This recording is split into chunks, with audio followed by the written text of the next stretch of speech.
हमें एक दोस्त चाहिए। मनु जी महाराज अपनी स्मृति में कहते हैं कि विद्यार्थी के लिए विद्या से बढ़िया और कोई दोस्त ही नहीं हो सकता, विद्या से बढ़कर के और कोई मित्र ही नहीं हो सकता।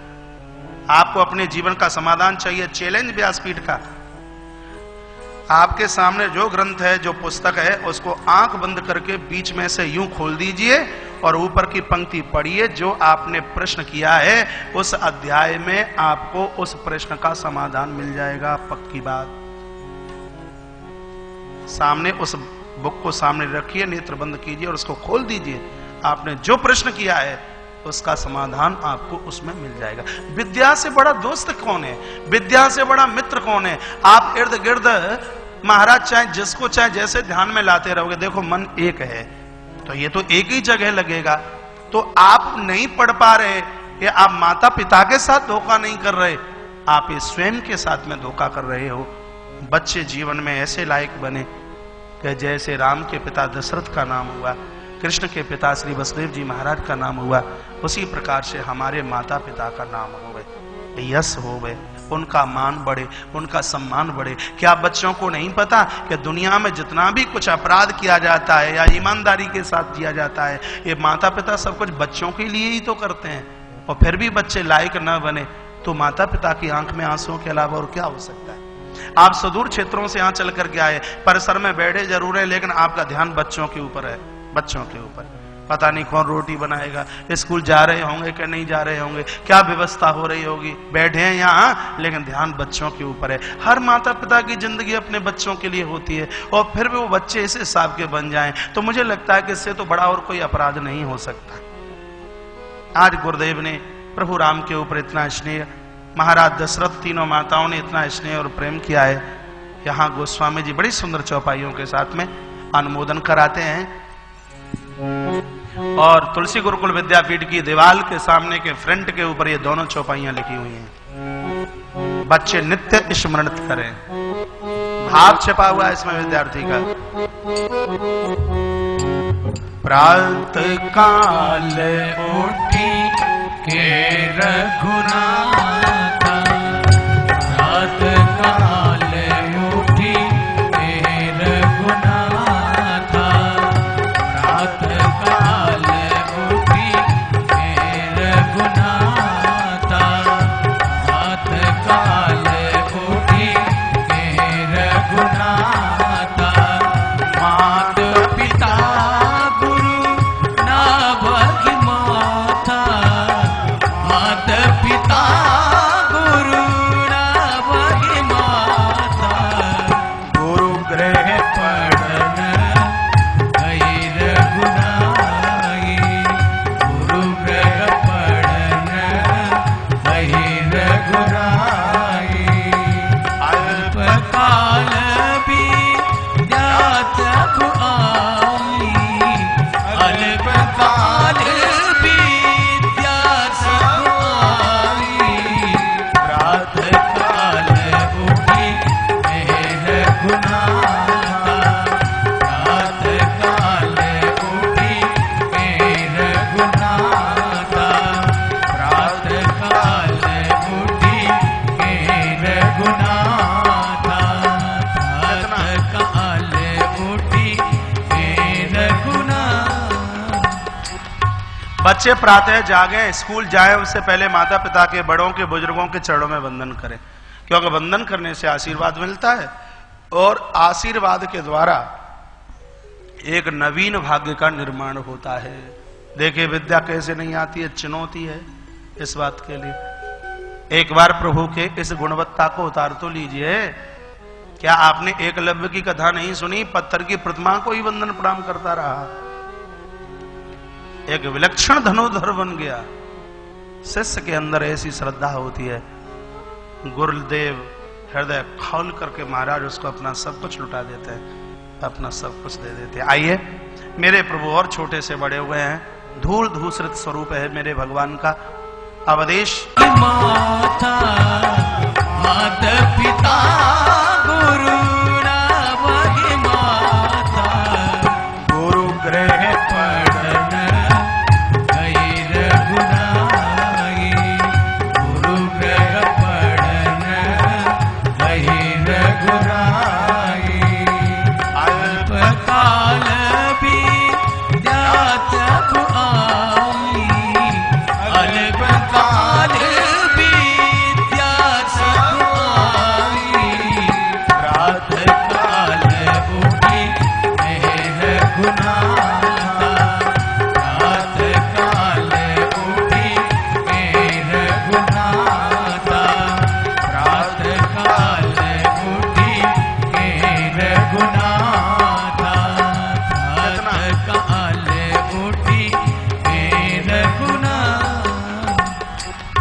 बच्चे प्रातः जागे, स्कूल जाए, उससे पहले माता पिता के, बड़ों के, बुजुर्गों के चरणों में वंदन करें, क्योंकि वंदन करने से आशीर्वाद मिलता है और आशीर्वाद के द्वारा एक नवीन भाग्य का निर्माण होता है। देखिए विद्या कैसे नहीं आती है, चुनौती है इस बात के लिए। एक बार प्रभु के इस गुणवत्ता को उतार तो लीजिए। क्या आपने एकलव्य की कथा नहीं सुनी? पत्थर की प्रतिमा को ही वंदन प्रणाम करता रहा, एक विलक्षण धनुर्धर बन गया। शिष्य के अंदर ऐसी श्रद्धा होती है, गुरुदेव हृदय खोल करके महाराज उसको अपना सब कुछ लुटा देते हैं, अपना सब कुछ दे देते हैं। आइए मेरे प्रभु और छोटे से बड़े हुए हैं, धूल धूसरित स्वरूप है मेरे भगवान का।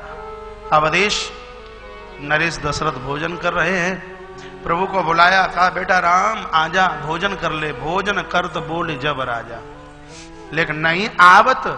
पिता ने बुलाया, भगवान नहीं आए, तो क्या इसमें राम जी ने मर्यादा तोड़ दी? कहा प्रभु ने मर्यादा नहीं तोड़ी, क्योंकि भगवान ने विचार किया कि मुझे राजा बनकर के बुलाओगे तो नहीं आऊंगा, सेवक बनकर के बुलाओगे तो जरूर आ जाऊंगा। सबका राजा मैं, और ये मेरा राजा कौन बन के आ गया? तुलसीदास जी की होशियारी देखिए। मुझे ऐसी कथा में बहुत आनंद आता है। सीधी चौपाई यहां तो आप अपने घर पढ़ लेंगे, यहां दशरथ शब्द नहीं है, यहां राजा शब्द लिखा है। यदि दशरथ शब्द होता तो भगवान जरूर दौड़ करके आ जाते। राजा शब्द अहंकार से भरा हुआ है। प्रभु कहना चाहते हैं कि अभिमान के साथ बुलाओगे मैं कभी भी आने वाला नहीं। नीचे की चौपाई देखिए, कौशल्या जब बोलन जाई, ठोमा की नित, ठोमा की प्रभु चलिए पर आई। यहां रानी शब्द होता तो भगवान नहीं आते, यहां कौशल्या शब्द लिखा, भगवान दौड़ करके आए हैं और मां के अंक से आकर के लिपट गए। दोनों चौपाइयां कहना चाहती हैं निराभिमानी बनकर, बिल्कुल शालीनता और सज्जनता के साथ यदि भगवान को बुलाओगे तो मेरे भगवान ऊपर के लोक में नहीं है। जिस प्रकार से महाराज गजेंद्र के लिए वो प्रकट हो गए, मीरा के लिए जहर के प्याले से प्रकट हो गए, प्रहलाद के लिए एक स्तंभ खम्भे से प्रकट हो गए, नामदेव के लिए एक स्वान में से प्रकट हो गए, एक नाथ के लिए खर में से प्रकट हो गए, उसी प्रकार से वो मेरे और आपके लिए संसार के कड़ कड़ से प्रकट हो जाएंगे। लेकिन कब? जब हम उनको सेवक बनकर के बुलाएं, सेवक बनकर के, स्वामी बनकर के नहीं, सेवक बनकर के। प्रभु आए हैं, भगवान को भोजन कराया गया। अवध में बड़ा आनंद है। आनंद कहां मिलेगा? जहां ये 3-4 चीजें होंगी, परमात्मा राम, वैरागी लखन, साधुता भरत, सेवा का प्रतीक शत्रुघ्न।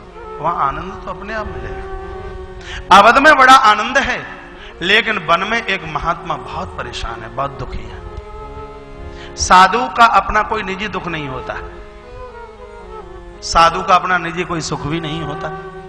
संत लोग अपने दुख से दुखी नहीं, वो दूसरों की परेशानियों से परेशान है, दूसरों के दुख से वो परेशान है। हमने तो अनुभव करके देखा। व्यासपीठ की सच आवाज है, पता ही नहीं लगता कि दिन कब निकल गया, पता ये भी नहीं लगता कि रात कब निकलेगी, कब दिन हुआ, कब रात हुई, वर्ष कब निकल जाता, पता ही नहीं लगता। और ये भी नहीं पता लगता कि भगवान से कभी मांगा हो अपने, लेकिन ये जरूर लगता है कि जो भी ये हमारे, जो भी ये हैं, तो ये सब हमारे ही तो हैं।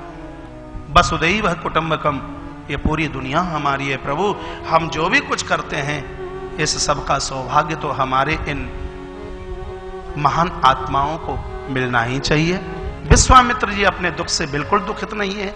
वो परेशान इसलिए हैं कि दंडकारण्य वन में इतने निशाचर हैं, महाराज परेशानी एजन करने नहीं देते, भजन पूजा पाठ करने नहीं देते। और एक विलक्षण बात और कहूंगा, इस देश के ऊपर जब जब आपत्ति आई, श्री मुकुल जी, इस देश के ऊपर जब जब आपत्ति आई, जब जब विपत्ति आई, परेशानी आई, तो यहाँ के सत्ताधीशों को कभी कोई तकलीफ नहीं हुई। ये मैं आलोचना नहीं कर रहा, गद्दी की स्थिति ही ऐसी होती है। गद्दी पर बैठने वाले व्यक्ति को थोड़ा कम पता होता है कि मेरे राज्य में कितने गरीब हैं, कितने भूखे हैं, कितने दिनों से लोगों ने भोजन नहीं किया, ये जानकारी उनको नहीं है। यदि उनको इस बात का पता हो जाए तो उनका एक एक रोम रो पड़ेगा आंखों की, तो बात अलग है।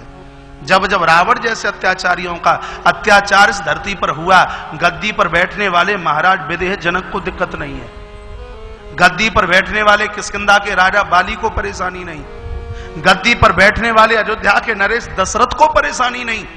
जब जब महाराज निशाचरों का अतिक्रमण हुआ तो दंडकारण्य वन में अपने आप को तपाते हुए गादी के पुत्र श्री विश्वामित्र जी महाराज को तकलीफ हुई, क्योंकि इस देश को यति और सतियों ने बचाया है। ऊपर आकाश रहे, नीचे धरती रहे, तब तक बंधुओं और माताओं, हम सती और इन महात्माओं के कर्जदार हैं। हम इनके ऋण से कभी पूर्ण नहीं हो सकते। इन्होंने हमें इतना दिया है कि जिसका चुकता हम कई जन्म धारण कर लें तो भी महाराज उसका हम चुकता नहीं कर सकते। गाधी पुत्र के मन की चिंता देखिए चौपाई।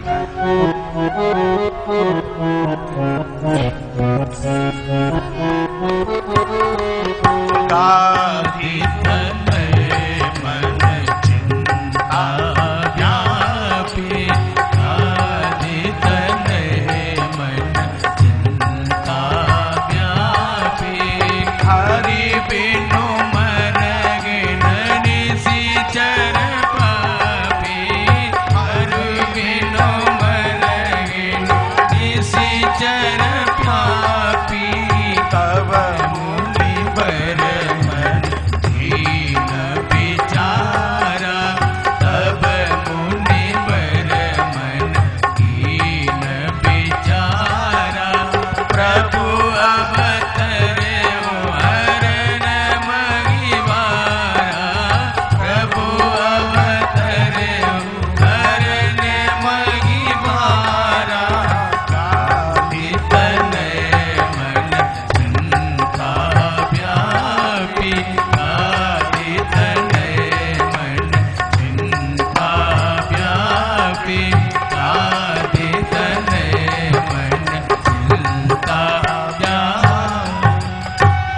से श्री विश्वामित्र जी महाराज की कथा नहीं कह रहा, ये कथा कह रहा हूं मैं अपनी और आपकी।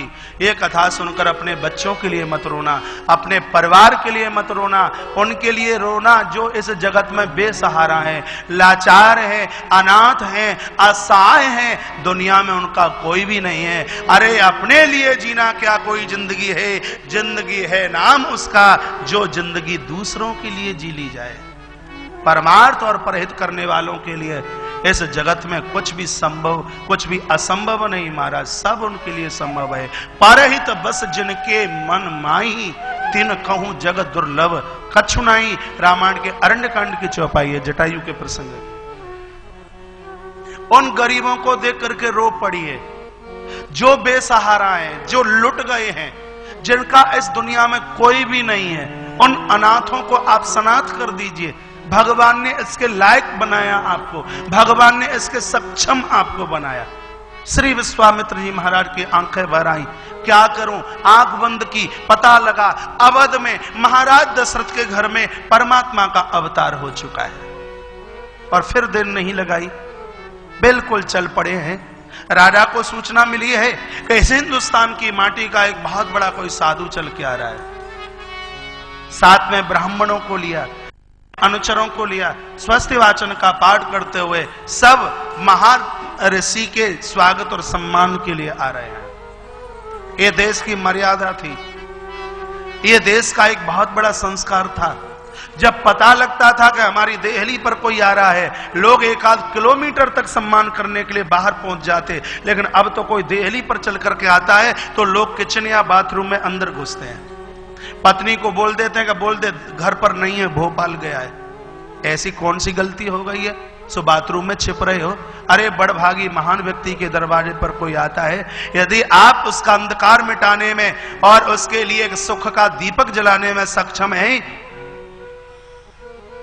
तो अपने पुरुषार्थ की तीली विवेक की माचिस से पुण्यों की ज्योति जला दीजिए, सामने वाले का अंधकार दूर हो जाए। आपसे बड़ा महान, आपसे बड़ा महापुरुष कौन होगा? आइए चल करके आए महाराज दशरथ, चरणों में साष्टांग होकर के प्रणाम किया। ऋषराज ने उठाया, कंठ से लगाया, महाराज लेकर के चले और ऊंचे सिंहासन पर बिठा दिया। चरणों में स्वयं बैठ गए, चरण धोए, चरणोदक लिया, बचा हुआ जल सब जगह छिड़का और फिर पूछा, के ही कारण आगमनु तुम्हारा? कैसे, किस प्रकार से आगमन? मेरे लायक कोई सेवा?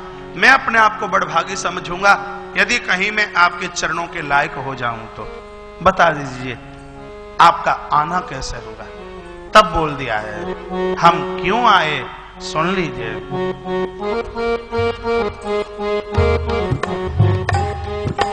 असुर समेत सतावन मोही, असुर समूह सतावन मोही, असुर समूह सतावन मोही, सतावन मोही। मैं जाचन आयो न पतोही, मैं जाचन आयो न पतोही। आप बोलते क्यों नहीं? ये तर्ज मुझे बहुत प्यारी लगती है और बिल्कुल साधारण सी है। आपने कभी गाया होगा, का नाम मेरो बुलायो नहीं आयो, का नाम मैंने बुलायो नहीं आयो, का नाम मैंने बुलायो नहीं आयो। असुर समूह सतावे मोही, असुर समूह सतावे मोही। मैं जाचन आयो न पतोही, मैं जाचन आयो न पतोही। श्री विश्वामित्र जी ने कहा, राजन निशाचरों का इतना बोलबाला हो रहा है, जीवित रहना मुश्किल है, इसलिए मैं तुम्हारे ज्येष्ठ पुत्र राम को मांगने के लिए आया हूं। अपने पुत्र को हमें दे दीजिए। लखनलाल बगल में बैठे थे। लखनलाल ने कहा, गुरुजी लगते हो पढ़े लिखे से, क्या आपको ये नहीं पता कि लखन राम के बिना नहीं रह सकता? आपने भैया को तो मांग लिया, कम से कम मुझे तो मांग लीजिए। ये वाक्य मुझे इतना प्यारा लगता है। लखनलाल राम के बिना नहीं रह सकते। राम के लखन कौन है? विमाता के बेटा हैं, सगी मां के नहीं है, दूसरी मां के हैं। अरे बंधुवर, अपने भाई से, खासम खास भाई से आपने प्रेम किया, ये कौन सी बड़ी बात हो गई? ध्यान दिलाना चाहूंगा, कभी कभी ऐसा होता है कि एक पिता की दो शादियां होती हैं, आपको भी पता है। मेरी मां के उदर से 4 भाइयों का जन्म हुआ, प्रीति होवे बहुत बढ़िया बात है, लेकिन जो दूसरी मां चल करके आई है वो भी तुम्हारी मां है। अपने भाई से ज्यादा उसको स्नेह कीजिए। ये लखन का संवाद बताना चाहता है। अपने भाई से ज्यादा उसको स्नेह कीजिए, प्रेम कीजिए। ये व्यास गति बिना प्रमाण के कोई बात नहीं कहेगी। थोड़ा आपको राम कथा से उठाकर महाभारत की तरफ लेके चलूंगा। श्री युधिष्ठिर जी महाराज 12 वर्ष का वनवास झेल रहे हैं। द्रौपदी ने कहा, बड़ी जोर से प्यास लगी है, जल के लिए अर्जुन को भेजा गया, जल पिया है मृत्यु को प्राप्त।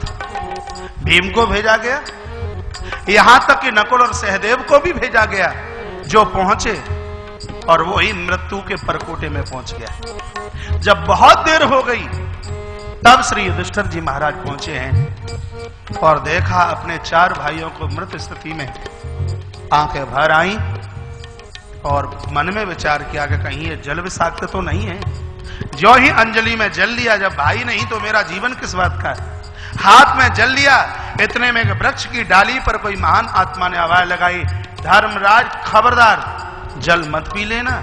यदि तुमने मेरी अनुमति के बिना जल पिया तो भाई जैसी हालत तुम्हारी हो जाएगी। हाथ जोड़ करके धर्मराज युधिष्ठिर ने कहा, आप भगवान हैं कौन? जरा अपना परिचय दीजिए। जवाब मिला, मैं यक्ष हूं और मैंने इनको कुछ प्रश्न किया, इन्होंने जवाब तो दिया नहीं, जबरदस्ती से इन्होंने जल पिया, जल के ऊपर मेरा अधिकार, और यदि तुमने भी मेरे प्रश्न का समाधान न किया तो, और जल के ऊपर तुमने जबरदस्ती की तो यह हालत तुम्हारी भी हो जाएगी। धर्मराज युधिष्ठिर ने हाथ जोड़े, कहा, आपके प्रश्न क्या है? महाभारत की कथा में विस्तार से सुनाते हैं। यक्ष ने प्रश्न किए हैं, समय कम है, बात लंबी है। धर्मराज युधिष्ठिर ने उसका सम्मान किया है, प्रभु प्रेमीजनों उसका उत्तर दिया। तब यक्ष ने कहा, धर्मराज युधिष्ठिर सुनिए, तुम्हारे 4 भाइयों में से तुम जिसको जिंदा देखना चाहते हो, एक जीवित होगा, जिसके लिए तुम बोल दोगे और वो ही जिंदा हो जाएगा। बोलिए। युधिष्ठिर की आंखें भर आई। युधिष्ठिर ने कहा, यदि आप मेरे ऊपर प्रसन्न हैं तो कृपा कर दीजिए, यदि मेरा एक ही भाई जीवित होगा तो मेरा भाई सहदेव जिंदा हो जाए, बस आप ये कर दीजिए। यक्ष खुश हो गए और कहा कि तुमने अर्जुन और तुमने युधिष्ठिर की जिंदगी क्यों नहीं मांगी?